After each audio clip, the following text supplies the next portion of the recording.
Ada Terima kasih atas penjelasan dan komentarnya Pak pada diskusi kita sore hari ini terkait dengan mining konflik yang sekiranya Bapak sampaikan bahwa ada satu peningkatan dari tahun ke tahun, peningkatan konflik di sektor pertambangan ini. Juga tadi Bapak menyampaikan terkait dengan adanya peningkatan investasi di sektor pertambangan, juga mendorong peningkatan konflik. Juga tadi sempat dibahas di awal bahwa peningkatan adanya jumlah eksplorasi juga berbanding lurus dengan adanya konflik pertambangan. Ini tentu menarik Pak, ketika kita melihat banyaknya konflik di sektor pertambangan, tetapi kita tidak melihat peran-peran lembaga penyelesaian konflik yang berperan di situ, berperan apakah untuk mencegah ataupun untuk menindaklanjuti. Memang memiliki kewenangan di situ. Tapi itu pengantar dari untuk itu saya sudah memberikan kesempatan kepada rekan-rekan yang ingin bertanya. Tadi saya melihat ada Pak Reza Nur Rahman, bisa langsung berdiskusi dengan Pak Rahman ataupun menyampaikan pertanyaannya. Silakan Pak Reza terlebih dahulu. Pak Reza dari mana ya? Reza dari Universitas Terbuka, Pak. Oh, oke. Saya coba bacakan pertanyaannya Pak Reza. Izin bertanya Pak, bagaimana strategi mediator dalam menghadapi kontra opini publik di dunia maya, biasanya dari aktivis, sehingga para pihak yang sedang bernegosiasi langsung tidak terpengaruh? Nah, kira-kira begitu pertanyaannya dari Pak Reza. Silakan Pak. Bagaimana kurang jelas saya maksud? Saya coba Pak Reza, apa mendengar? Bacakan kembali ya Pak. Ya. Bagaimana strategi mediator dalam menghadapi kontra opini publik dari dunia maya, biasanya dari aktivis, sehingga para pihak yang sedang bernegosiasi langsung tidak terpengaruh? Bisa di? Ya itu tadi ya. Jadi para aktivis ini sebetulnya kadang-kadang itu juga berdiri sendiri. Jadi kegiatannya berdiri sendiri. Tadi sudah saya sebutkan ya. Itu harusnya dia mencair bersama kepentingan-kepentingan yang ada. Jadi dia tidak bisa hanya menggunakan dalil-dalil yang umum gitu ya. Dia harus menggunakan berpartisipasi dulu atau bergaul dulu dengan kepentingan-kepentingan masyarakat setempat. Apa yang dimaui, bagaimana ini dan sebagainya. Ya. Nah, baru dari situ dia membela, gitu ya. Itu harusnya seperti itu. Memang kadang-kadang itu dia punya kepentingan sendiri, para penggiat ini mempunyai kepentingan sendiri. Ada yang seperti itu, ya, gitu ya. Nah, ini menimbulkan cinta segitiga ini jadinya perusahaan, masyarakat sama ini masyarakatnya jadi bingung gitu nantinya itu ya. Perusahaannya jadi terganggu. Yang tadinya sudah pendekatan sudah baik ya. Jadi harusnya itu lebih banyak pada pendampingan sebetulnya, pendampingan ya.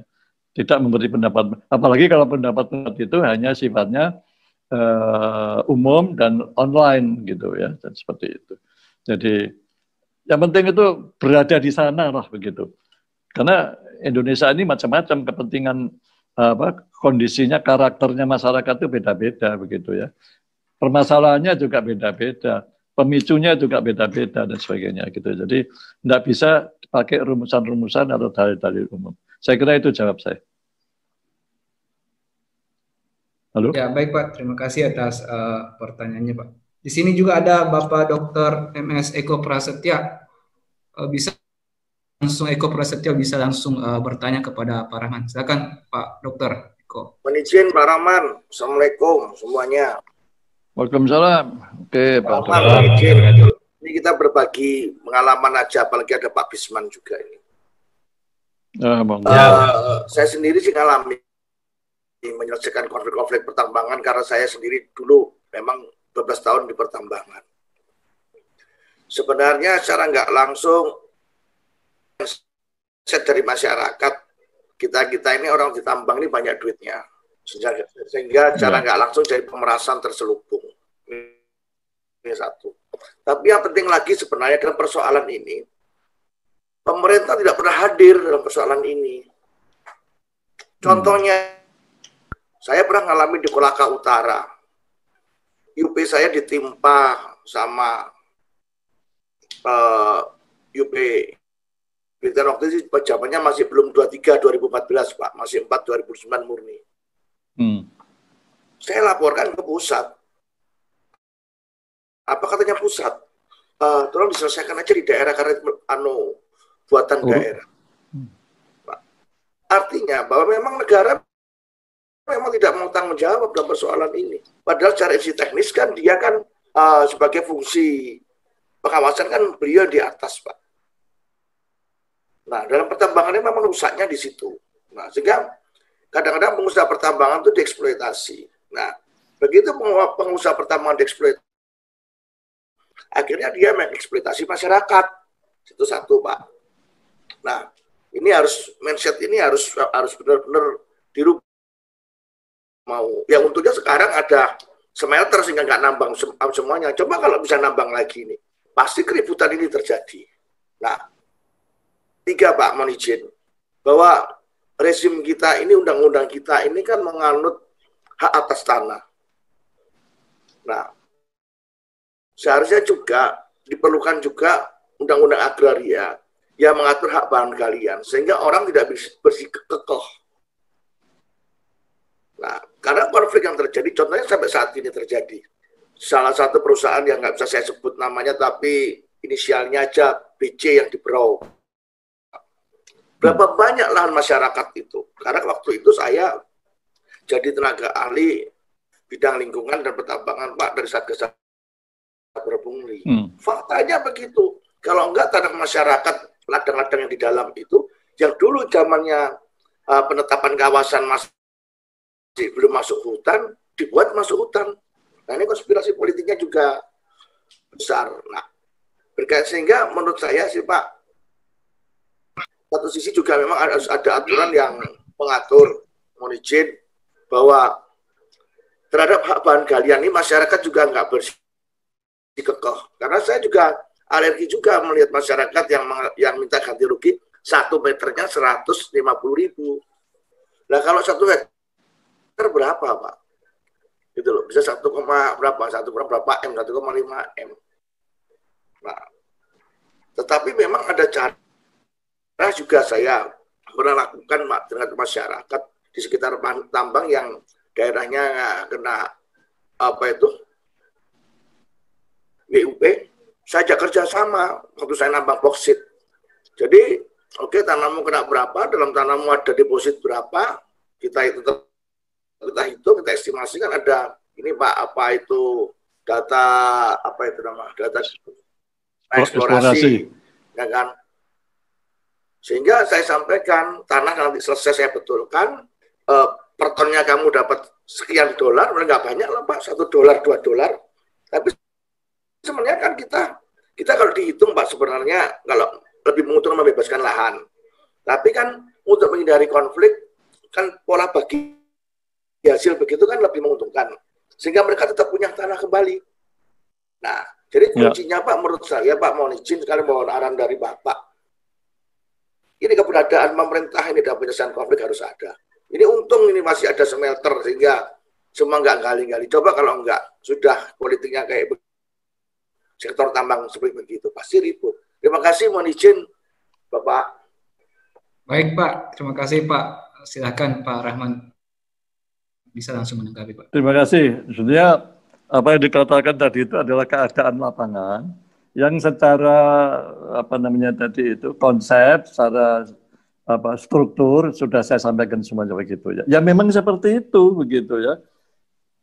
Kondisi tadi yang saya sebutkan yang faktor struktur itu yang tertulis. Tadi seperti Pak Dr. Eko bilang juga masalah sikap ya, sikap dari para pejabat gitu ya, sikap dari para pejabat.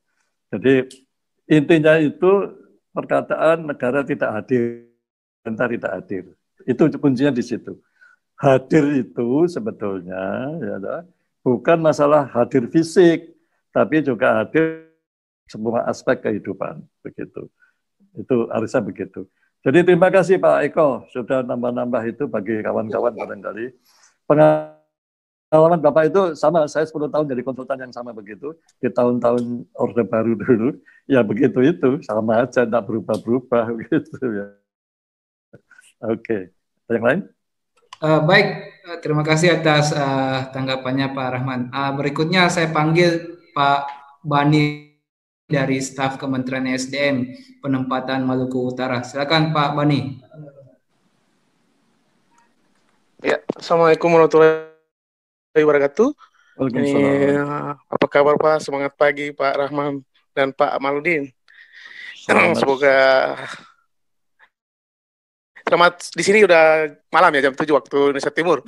Jam 7. Ya, perkenalkan nama saya Bani Rahman dari Kementerian SDM, Inspektur Tambang yang penempatannya di Maluku Utara, Pak. Ya. Ini mungkin dari pertama saya ikuti sampai sekarang memang ini sangat baik sekali. Memang tambang ini tidak terpisahkan dari konflik, Pak ya.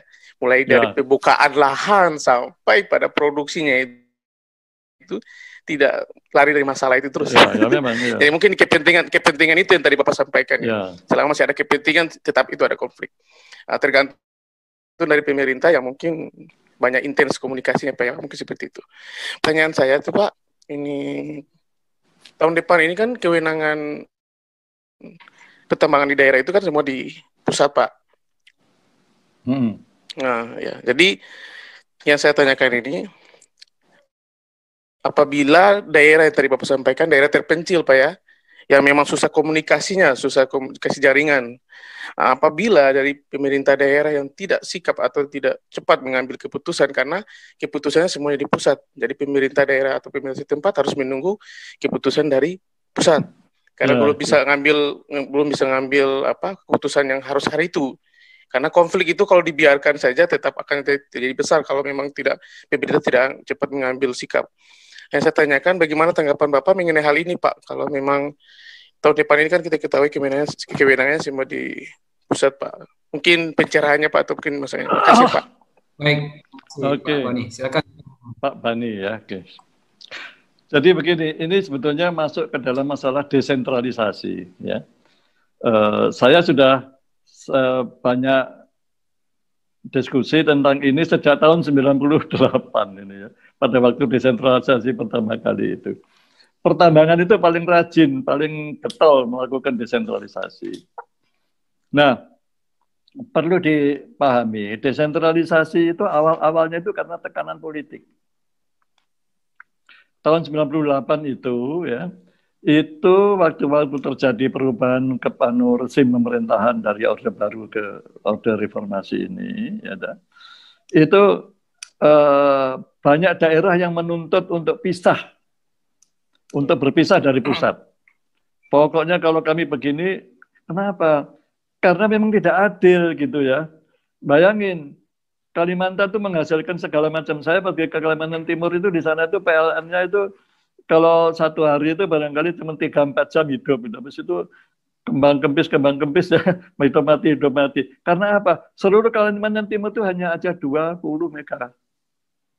megawatt ya, itu hanya segitu. Jadi ada kesenjangan kemakmuran, duitnya diambil semua sama pusat gitu kan. Nah, karena menuntut politik dikasih desentralisasi. Padahal desentralisasi itu ya, ini saya namakan desentralisasi politik. Isinya apa? Kewenangan. Harusnya desentralisasi itu didasari pada pemahaman untuk mengambil keputusan yang secara efektif dilakukan oleh daerah. Begitu. Apa desentralisasi itu sekarang itu betul-betul desentralisasi? Enggak.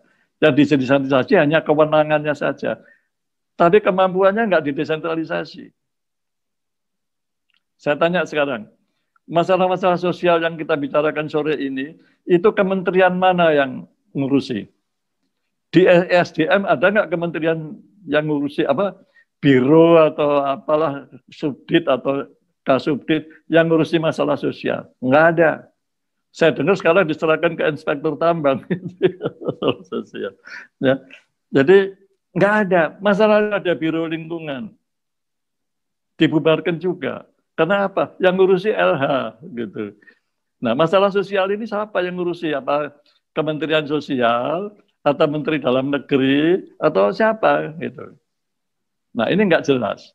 Jadi nggak ada yang ngurusin. Coba nanti Pak Bani kembangkan ya. Saya mengembangkan apa yang dinamakan desentralisasi matriks desentralisasi. Jadi kewenangan ataupun aspek-aspek dibagi menurut A, B, C, D, E, F gitu.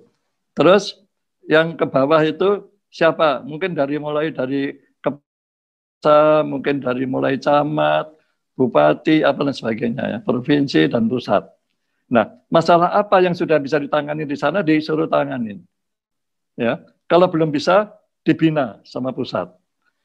Nah, celakanya itu pusatnya ini sekarang nggak, yang mau bina kementerian mana gitu. Apakah KLH itu membina pemerintah daerah setempat? Mungkin ya, mungkin dikit gitu ya. Ini jalan sendiri gitu. Lingkungan hidup daerah ini. Mereka masih ikut, oh ini peraturannya begini, harus jalan. Nggak bisa begitu, desentralisasi. Jadi masalahnya di situ. Jadi ini masalah besar ini Pak Bani ini ya. Ini bukan masalah yang kecil, ini masalah besar. Ini sudah masalah yang penting sekali ya. Jadi kalau sekarang itu kan nggak masuk akal itu. Malah di Maluku Utara di sana itu mesti mungkin dibagi helikopter kali ya nanti untuk ngurus ke pusat gitu. Ya. Dikasih helikopter jadi supaya cepat. Gitu. Iya. Ya. Nah, jadi akhirnya barang tidak benar menjadi masalah, solusinya lebih tidak benar lagi gitu ya. Saya nggak bisa banyak komentar, memang itu menyedihkan begitu ya. Itu jadi desentralisasi itu banyak menimbulkan masalah karena ketidakmampuan dan salah di dalam memberikan kewenangan. Tidak ada pembinaan. Nah, ini menimbulkan masalah. Masalah ini diselesaikan dengan sesuatu yang menimbulkan masalah juga. Gitu. Jadi harus dari mulai dulu. Gitu. Itu pendapat saya lah begitu. Oke? Okay? Terima kasih Pak. Baik Pak, terima kasih atas penjelasannya, sangat menarik ini. Langsung ditanggapi Pak Bani, bisa berdiskusi selanjutnya. Berikut saya panggil Pak Edi Budi. Pak Edi Budi, apa mendengarkan suara saya? Pak Edi Budi, saya coba langsung membacakan saja pertanyaan dari Pak Edi Budi, Pak. Izin bertanya Pak, untuk penanganan mining konflik ini, apakah semua perusahaan seharusnya bekerja sama dengan kantor hukum? Ini pertanyaan dari, silakan Pak Rahmat. Ya. Saya dapat pemahaman dari perusahaan ya. Menggunakan jalur hukum ya dalam menyelesaikan konflik itu tidak disukai. Kenapa? Bertele-tele gitu, nggak selesai gitu. Duit keluar terus gitu, karena lawyernya kan mau dibesut. Ya, itu keluhannya begitu. Jadi yang paling bagus adalah mediasi. Nah, mediasi ini oleh orang-orang yang betul-betul memahami dan tidak berpihak. Memahami permasalahan. Nah, gitu. Jadi desa tidak banyak itu ya. Indonesia nggak banyak ini konsultan-konsultan yang sifatnya mediasi ini, ya mediasi. Jadi mediasi lebih disukai gitu ya. Jadi kadang-kadang ada orang-orang pintar yang secara individu dia sebetulnya wataknya watak preman ya preman. Tapi dia berhasil mengatasi masalah antara perusahaan dengan masyarakat, ya, karena pengalamannya dia jadi preman tadi itu, gitu ya. Tapi dia memegang teguh etika, yaitu tidak berpihak pada kedua belah pihak. Jadi menjadi mediator yang bagus. Itu jawaban saya lah, gitu. Tidak harus melalui hukum, tidak harus itu. Dan masalah itu timbul karena dari awalnya sudah nggak benar gitu. Maka itu saya katakan mulai dari awal sudah ada komunikasi, itu yang dalam bahasa umumnya disebut community relation itu, ya, community relation, hubungan kemasyarakatan ini, gitu ya. Jangan humas, ya, bukan masyarakat gitu, tapi anunya tidak berhubungan dengan di sana namanya itu paling bagus itu community relation itu, jadi Komrel disingkatnya itu. Nah, community relation ini harus ditangani orang-orang yang betul-betul mengerti pemahamannya dan mau memahami kepentingan masyarakat. Yang saya lihat itu lulusan Amerika, anak muda gitu ya, anak mama gitu, anak mama itu ya anaknya orang kaya dan sebagainya, dijadikan apa namanya petugas untuk community relation. Saya nggak ngerti dia itu, mungkin yang namanya padi aja baru tahu dia, oh padi itu ini gitu ya. Jadi sulit itu. Nah, itu kelemahan-kelemahan di perusahaan ini juga harus dibenahi. Nanti siapa yang benahin gitu? Apa ISDM atau enggak tahu siapa begitu sekarang. Oke, Pak Edi Budi. Ya, ini pertanyaan dari Pak Edi Budi, Pak. Saya coba bacakan kembali kan ini menarik. Misalnya begini pertanyaan pertama dari Pak Edi Budi. Kalau kami biasanya kalau ada konflik antar para pihak, jika tidak bisa damai atau mediasi, selanjutnya langsung diproses ditangani secara hukum. Nah, bagaimana pandangan Bapak terhadap penyelesaian masalah secara hukum, khususnya masalah konflik tadi, Pak? Apakah pemerintah atau para pengusaha tambang ini juga menjadi proses hukum ini memberikan solusi mining konflik, Pak? Itu satu pertanyaan dari Pak Edi Budi. Terus ada pertanyaan lagi dari Pak Edi Budi, saya coba bacakan. Kalau untuk penanganan konflik di pemerintah dan di perusahaan, apakah ada unit atau bagian khusus menanganinya, Pak? Bagaimana pola penanganannya? Apa kriteria orang yang bisa menangani ini, Pak? Nah, itu pertanyaan dari Pak Edi Budi, Pak. Oke. Menurut pengalaman saya, semua penyelesaian yang sifatnya itu melalui pengadilan itu tidak menguntungkan kedua belah pihak dalam jangka panjang.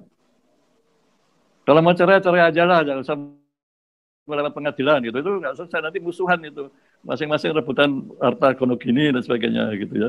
Nggak selesai, menimbulkan dendam dan sebagainya. Karena belum tentu jaksanya, hakimnya itu menyelami betul masalah-masalahnya. Dia hanya berdasarkan peraturan-peraturan atau hukum-hukum yang sudah ada. Apalagi kalau misalnya masyarakat di pertambangan ini, gitu ya. Jadi kuncinya tadi itulah dari awal. Jadi tidak menguntungkan kedua belah pihak itu ya. Itu jawaban saya. Yang pertanyaan kedua, tidak ada, gitu. Kalau timbul konflik begitu, perusahaan ngeluhnya sama siapa? Ngeluhnya yang bikin peraturan. Yang pejabat yang itu, misalnya kalau pertambangan ya ke dirjen gitu ya, atau direktur di bawahnya ke dirjen. Nah dirjennya kan pegang aturan gitu. Mana mau dia ngalah? Mana mau dia keluar dari peraturan? Apalagi kalau sudah ada peraturan menterinya gitu, dia nggak bisa. Jadi nggak selesai juga. Jadi perusahaan itu ya udahlah ngalah aja lah. Jadi istilahnya itu apa namanya itu? Berahan, Pak. ini cerita lama ya. Saya waktu jadi direktur pembinaan di sana itu urusan saya kan kontrak karya. Ya. Nah, itu saya 3 tahun di situ nggak ada konflik. Karena apa? Begitu terjadi sudah saya ibarat air itu nggak sampai banjir gitu lah, sampai damnya jebol gitu. Jadi kalau airnya meluap ya dikasih lubang kecil gitu, diselesaikan. Ditanya maumu itu sebetulnya apa? Kalau maumu begini, caranya begini. Maunya begini, kamu maunya begini, nggak bisa itu Jadi dikasih jalan keluar. Nah persoalan itu di zaman milenial ini para pejabat itu mempunyai sikap atau perilaku seperti itu enggak? Saya enggak yakin ya. Karena peraturan itu sudah begitu detailnya. Kan dewa manajemen itu yang namanya Peter Drucker itu begitu. Perusahaan atau negara kalau terlalu banyak peraturan itu tanda-tandanya mau bangkrut ini. Betul, Pak. Betul, Pak. Betul itu, Pak. Oke, jadi itu tadi, jadi di departemen atau di direktorat jenderal itu mestinya ada satu direktur yang namanya direktur konflik gitu. Konflik masyarakat dengan pemerintah, konflik masyarakat dengan perusahaan, begitu. Dulu Rio Tinto itu ada satu tambang kecil di sini, konflik dengan Bank Dunia. Dengan Bank Dunia. Ribut terus. Terus dua-duanya datang ke saya, ya, bisa diselesaikan itu, bisa diselesaikan. Ya. Jadi mesti ada pejabat begitu. Direktur konflik. Gitu. Oke, itu anjuran saja. Cuman ini anjurannya orang tua, nggak ada yang dengar lah. Gitu. Kalian yang muda-muda harus teruskan dari perjuangan. Ini Pak Sobat tadi itu, Pak Dr. Eko itu di mana sekarang? Masih di perusahaan tambang? Apa konsultan?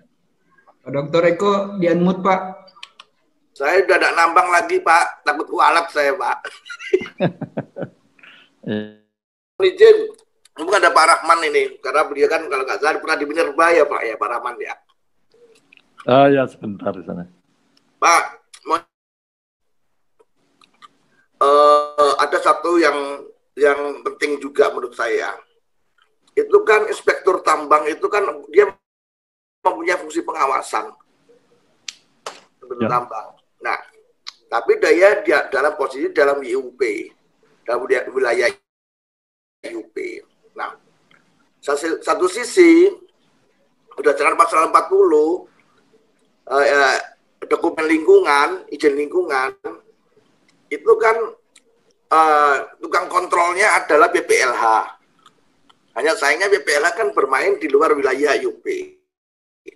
Nah, kadang-kadang yang menjadi sering konflik di masyarakat itu, inspektur tambangnya ini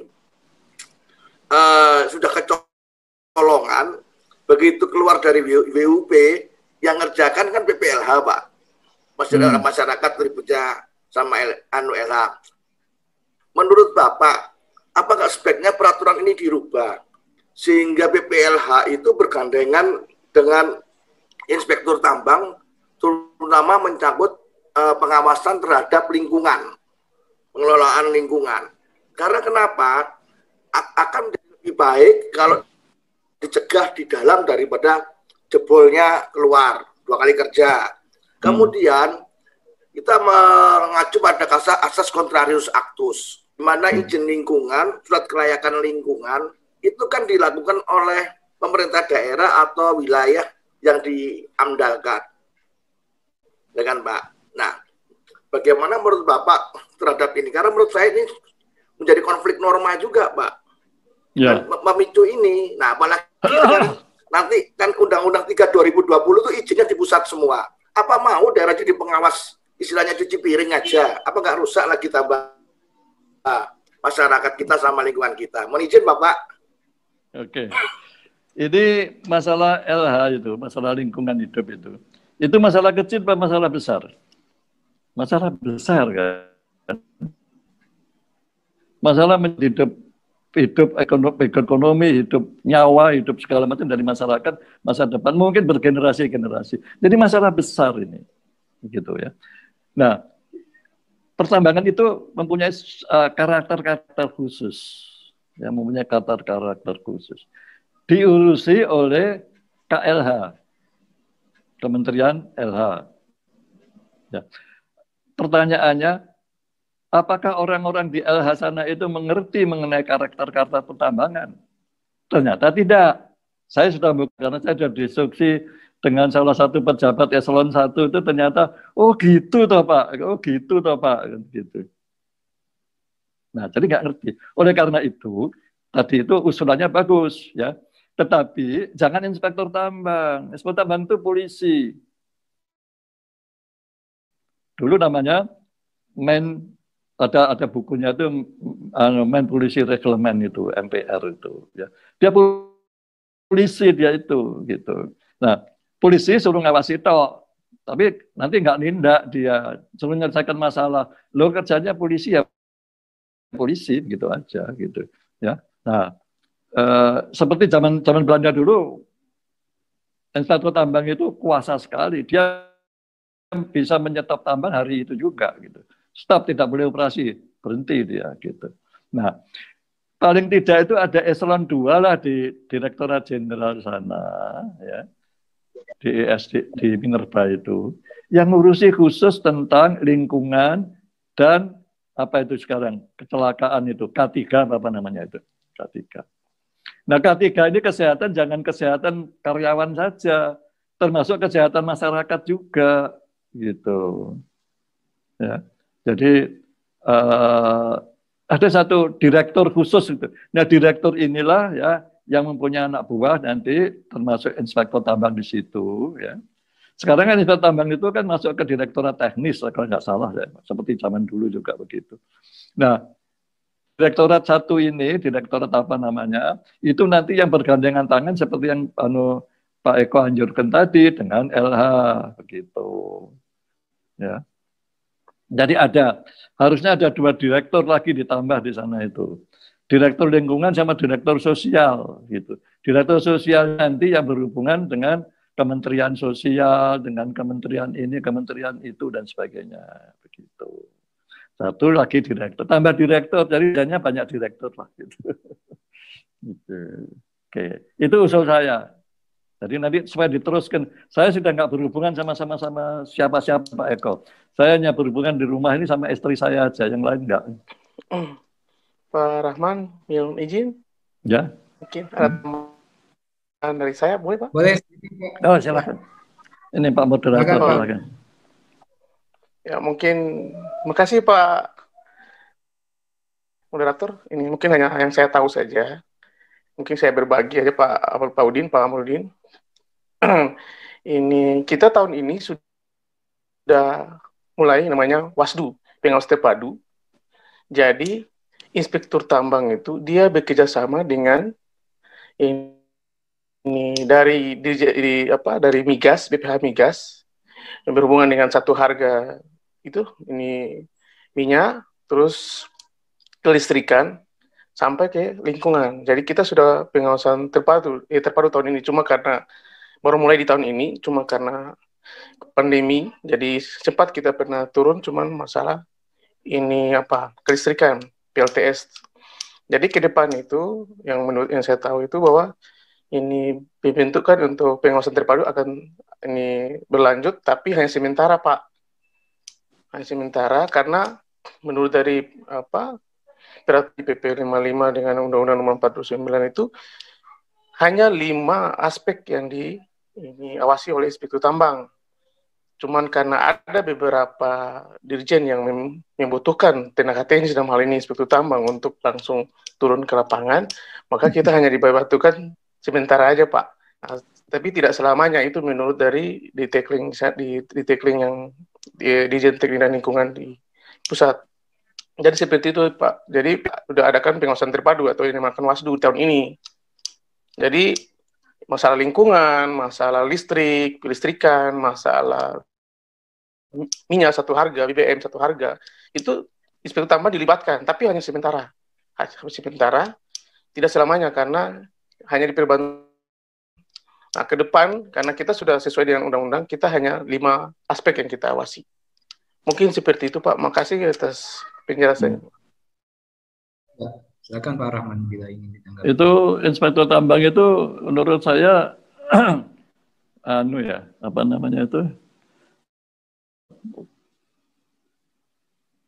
daerah pengawasannya dan penanganannya itu cukup luas ya. Tambang di Indonesia banyak juga gitu. Ya, termasuk yang kecil-kecil loh ya, jangan yang gede-gede aja gitu. Nah, ini sekarang ditarik lagi untuk listrik, untuk industri, untuk apa dan sebagainya. Malah nanti tambangnya nggak ketanganan itu nanti begitu gitu. Ya, nggak ketanganan itu ya. Sebab inspektur tambang ini banyak kelemahannya Pak, gitu. Anda pergi ke Freeport sana di departemen nggak ada duitnya gitu. Terus kemana? Oh, yang bayari Freeport, tidur di sana di tempatnya Freeport dan sebagainya. Oke gitu ya. Tetapi masalah penelitian, data-data, ya itu datanya pencemaran apa bukan pencemaran? Oh, enggak pencemaran. Siapa yang ngambil data perusahaan? Menggunakan data perusahaan. Ini sama dengan bohong aja. Belum ada kemampuan untuk mengambil data sendiri, punya laboratorium sendiri dan sebagainya. Itu satu kelemahan, gitu ya. Nah, jadi inspektur tambang ini kan perorangan. Lembaganya itu di Minerba sana itu masuk ke Direktorat Teknik masih. Iya Pak. Ya itu Direktorat Teknik dan Lingkungan kan gitu. Ya itu masih kurang menurut saya. Jadi itu harusnya nanti itu ada semua aspek pertambangan itu harus Direktorat Jenderal sana itu. So lingkungan itu. Jadi di negara-negara lain itu begitu kok. Masalah lingkungan dan masalah sosial itu jadi satu gitu, satu direktorat itu ya, satu direktorat itu. Jadi pejabat yang mandiri gitu, gitu. Nah, jadi secara kelembagaan jalan. Saya punya pengalaman ya, waktu sudah pensiun ini, saya kan punya yayasan dulu ya, yang ngurusi sosial sama lingkungan, namanya EcoMind itu ya. Nah, itu saya satu-satunya pada tahun itu, 30 tahun yang lalu ini ya. Saya satu-satunya orang tambang yang masuk ke dalam LH. Jadi tim di sana. Kerjaan saya itu secara pribadi ini, mandiri ini ya. Bukan karena tugas. Itu dibayar juga enggak. Memberi pengertian-pengertian mengenai masalah-masalah tambang kepada orang-orang LH di sana. Gitu. Saya juga mendalami pembangunan berkelanjutan, sustainable development itu. Saya ikut ceramah rombongan mereka, jadi ikut tim mereka. Ya, jadi masalah lingkungan ini sangat besar. Masalah lingkungan dan sosial itu menentukan hidup matinya pertambangan. Sekarang kalau lingkungan hidup ini terus-terusan tidak bisa diatasi, masalah sosial tidak bisa diatasi, maka pertambangan itu dibenci. Kalau pertambangan di seluruh dunia dibenci, pertambangan stop, kita kembali ke zaman batu. Betul nggak? Gitu. Ya. Jadi pertambangan itu bukan sekedar ekonomi, tapi juga itu mengenai peradaban manusia. Logam itu dipakai di mana-mana. Gitu. Jadi kita nggak bisa berhenti pertambangan itu. Oleh karena itu, orang-orang yang mengelola pertambangan ini harus menjaga supaya pertambangan itu tidak dibenci. Ada kemarin itu seorang pejabat, saya nggak usah sebutkan ya, mengatakan begini, pertambangan itu timbul masalah aja. Masalah sosial, masalah lingkungan sebagainya. Indonesia akan lebih baik tanpa pertambangan. Nah, itu pernyataan yang sangat-sangat stupid gitu ya, yang tidak panjang mikirnya begitu. Nah, jadi masalah lingkungan dan masalah sosial ditangani dengan oleh lembaga yang betul-betul kredibel dan kuat gitu. Setidak-tidaknya tingkat direktorat di Minerba. Oke. Itu anu saya ya. Jadi Anda terpadu Anda tambah sibuk sekali nanti. Sibuk. Pertambangannya nggak ketanganan. Ya. Oke, Pak. Ya, baik, Pak. Ini sangat menarik ya penjelasannya terkait dengan bagian terakhir terkait dengan isu pertambangan di daerah, bagaimana penanganannya. Nah, ini sebelum berakhir nih Pak, saya coba bacakan satu penanya kembali dari Pak Yusuf Martun. Biasanya kalau negosiasi dengan masyarakat dan pemerintah setempat sudah disetujui, tapi ada kalanya adanya ormas atau aktivis yang memberikan provokator kepada masyarakat di bawah tekanan. Akhirnya pekerjaan pertambangan terhambat. Itu bagaimana kira-kira Pak? Yang kira-kira dapat memicu konflik di sektor pertambangan Pak. Ya, oke. Jadi begini, perusahaan pertambangan itu harus betul-betul rapat.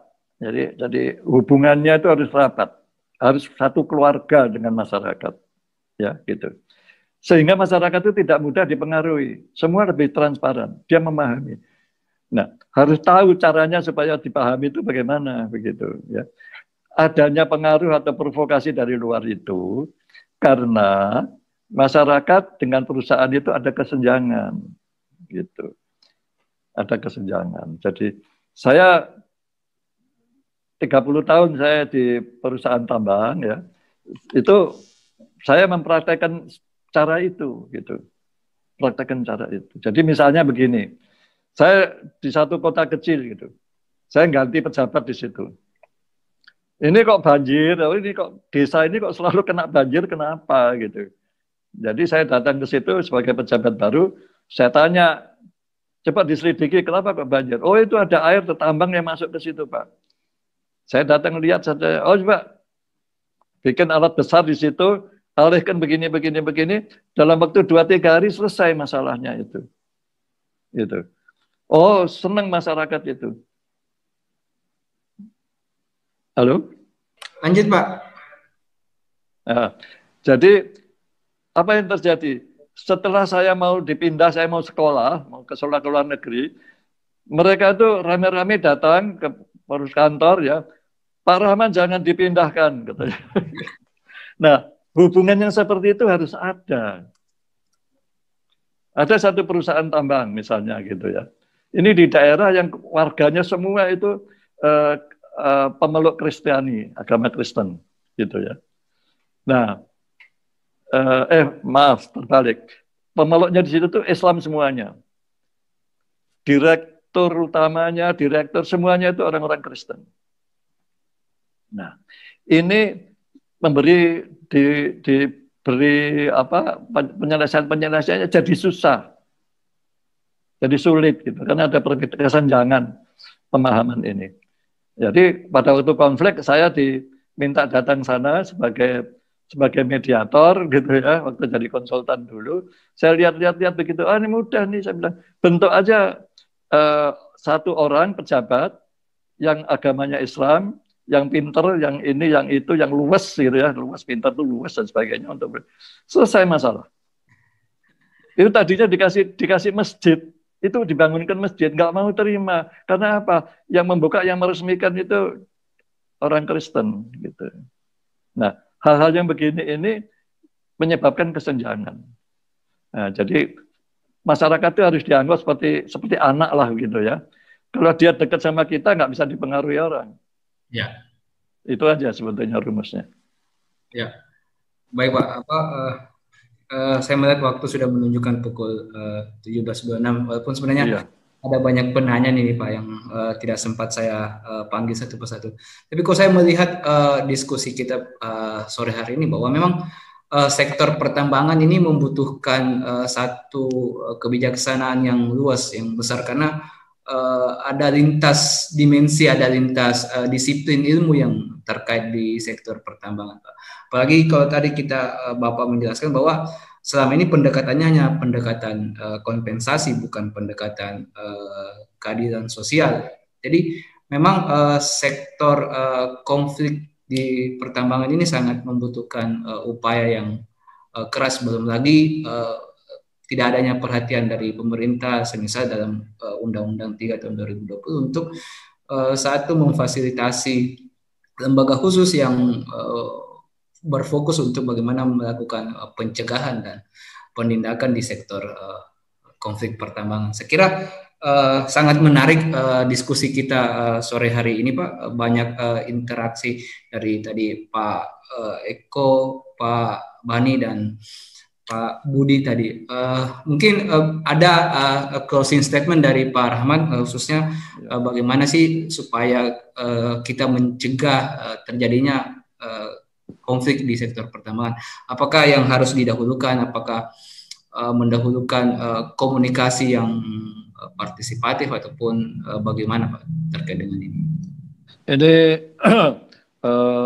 kesimpulannya itu saya bagi dua. Satu untuk pemerintah, ya. Satu untuk pemerintah dan satunya lagi untuk perusahaan. Nah, untuk keduanya ini perlu apa namanya,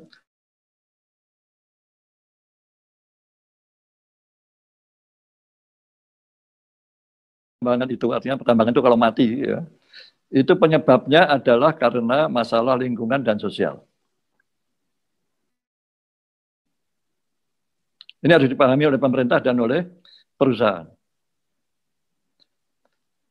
Dulu yang kedua, ya, keberhasilan pertambangan itu tidak diukur dari berapa pajak yang diterima, berapa ton produksinya, berapa besar, tapi diukur dari keberhasilannya terjadi keserasian, kedamaian dengan masyarakat setempat. Itu keberhasilannya di situ. Pertambangan nggak akan mati karena teknologi. Pertambangan nggak akan mati karena finansial, karena banyak yang duitin. Tapi pertambangan akan mati karena masalah lingkungan dan masalah sosial. Apalagi untuk Indonesia yang pulaunya kecil-kecil ini.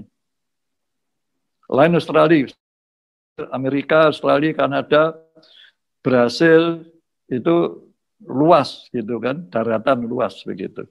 Kita enggak, kita pulau-pulau kecil. Ya. Jadi ini harus menjadi perhatian. Ini kalau ada orang pemerintah supaya dicatat, bilang sama Pak Dirjen, sama Pak Menteri gitu ya. Pertambangan itu akan masuk kuburan, ya, makamnya itu ada di masalah sosial dan masalah lingkungan. Itu pendapat saya sebagai orang yang sudah hampir 60 tahun berketambangan, itu kesimpulan saya seperti itu. Oke Pak, jadi terima kasih atas kesediaan mendengarkan pembicaraan pada sore. Ya, terima kasih Pak Rahman atas materinya. Saya kira materinya sangat luar biasa, khususnya terkait dengan managing konflik. Saya ucapkan terima kasih juga kepada rekan-rekan semuanya partisipasi yang sudah dari awal mengikuti kegiatan kita sore hari ini, pertambangan seri ke-8. Harapannya pada seri-seri berikutnya teman-teman rekan-rekan semuanya juga ikut berpartisipasi, ikut berdiskusi dengan Pak Rahman. Dan Pak Rahman